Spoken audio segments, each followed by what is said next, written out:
For the first time in Cole's life, the house he had grown up in looked small. Alistair brought the car to a stop and they piled out along with Havoc, who ran along the edge of the grass, barking. Alistair glanced at Cole once before locking the car. There was no suitcase to carry out, no duffel bags or luggage to worry about. Cole had come home from Master Joseph's with nothing. "Not exactly nothing," said Aaron's voice in his head. "You've got me." Cole tried not to smile. It would be weird if his dad saw him grinning at nothing, especially since lately there hadn't been much to smile about. Master Joseph and his forces had been defeated by the Magisterium, but there had been a high death toll.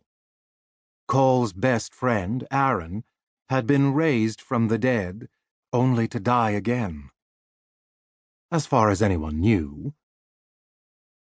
"Are you all right?" Alistair squinted at Cole. "You look dyspeptic." Cole abandoned the attempt not to smile. "Just glad to be home." Alistair hugged him awkwardly. "I don't blame you." The house looked smaller inside, too.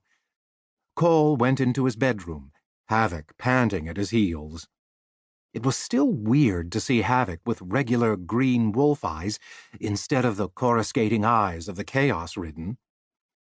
Cole reached down to scratch Havoc's ears, and the wolf yawned, his tail thumping on the ground. Cole wandered around the room, picking things up almost aimlessly and putting them down. His old iron-year uniform. Smooth, pebbled rocks from the caverns of the Magisterium. The picture of him and Aaron and Tamara, grinning ear to ear. Tamara. His stomach clenched. He hadn't spoken to Tamara since she had been kneeling over his body on the battlefield outside Master Joseph's stronghold.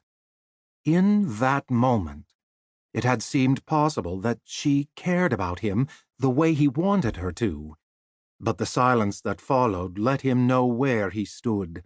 After all, it was one thing to not want someone to die. It was another thing entirely to want to talk to them once they were alive. Tamara hadn't wanted Cole to raise Aaron from the dead in the first place, and once he had, she hadn't thought that Aaron was himself. To be fair, Aaron hadn't been acting like himself.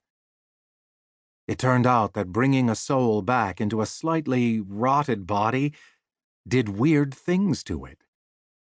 Ironically, Aaron was much more himself now while rattling around in Cole's head, but Tamara didn't know Aaron was still around. And Cole was sure, based on her previous reactions, that she would be highly suspicious if she found out. She already thought Cole was an evil sorcerer, or at least evilly inclined. Which Cole didn't really want to think about because of all the people in the world, Tamara had always believed in him the most. "We're still going to have to tell her, you know." Cole startled. Despite Aaron being there with him in the Magisterium infirmary all through his healing, from the after-effects of using too much chaos magic at the battle with Alex, another person hearing and responding to your thoughts never stopped being unsettling. There was a knock on the door, and then Alistair opened it. "You feel up to some dinner? I could make some grilled pimento cheese sandwiches, or we could get a pizza." "Sandwiches would be great," Cole said. Alistair made them carefully, buttering up the pan so the bread got nicely toasted, and opening a can of tomato soup. Cole's dad had never been much of a cook, but eating dinner at the table with him and sneaking crusts to Havoc under the table was way better than the most delicious feast Master Joseph could conjure.